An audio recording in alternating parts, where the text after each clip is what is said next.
I couldn't put it off any longer, y'all. I needed to get down in that basement and do some cleaning.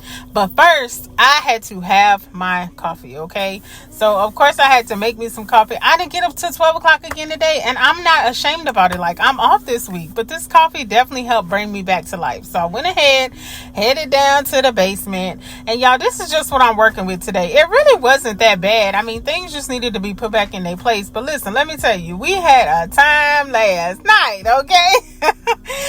So I went ahead and got started with the dining room table. That's usually the easiest thing to get started with.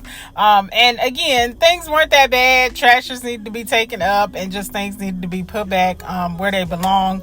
How in the world did I end up with so many remotes? I have no idea. Like, I don't even know where half of these remotes go to. But anyway, y'all see that money on the table. That's my money that I had left over. We definitely play cards for nickels, dimes, and quarters. We ain't trying to bust each other over the head.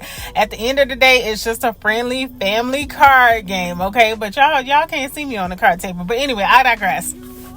So, funny story, when we actually sold our first house, the lady who bought the house from us actually offered to buy this dining set from me for a couple of $100. And I'm so glad I did not sell it to her. I was thinking about it, but I'm so glad I didn't. We've had this table well over 15 years and it is like so sturdy. I've definitely got my money out of my money's worth out of this table. I think I either got it from Haynes or Ashley Furniture. I can't remember. But anyway, I did went ahead and started taking all the decorations down. I am saving most of this stuff for next year. Some of it I am throwing it away because I did have some extras left over, but most of this I am going to keep. This stringy stuff here, I just threw it away. This stuff up on the walls, I'm going to keep that because, again, it was just taped up. Nothing wrong with it. And then I just moved over to the couch area. Again, just putting things back where they belong. After I did that, I noticed there were some sticky little fingerprints from a certain little 4-year-old all over my couch. So I went ahead and gave that just a nice little wipe down. I went ahead and took the trash out, and then of course I had to go ahead and give everything a good vacuum.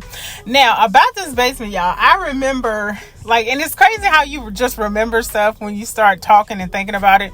I remember when we first bought this house and everybody had come over, their family, and they were like, you know, we were upstairs just talking, and then I said something about the basement, and they were like, oh my God, y'all have a basement?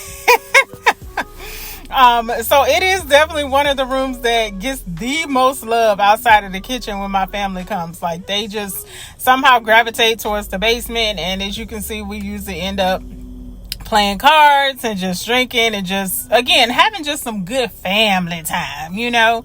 But after that was all said and done, y'all, everything is so nice and clean.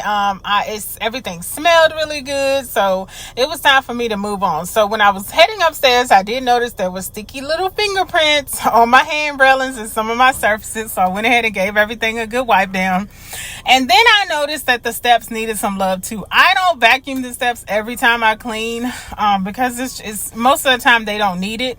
But this time, like I said, we had company and they just needed a little extra love. I could start to see things piling up.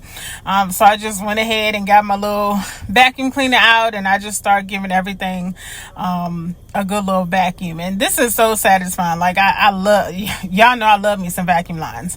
But I finally made my way upstairs. The basement is clean. That was a doozy, y'all.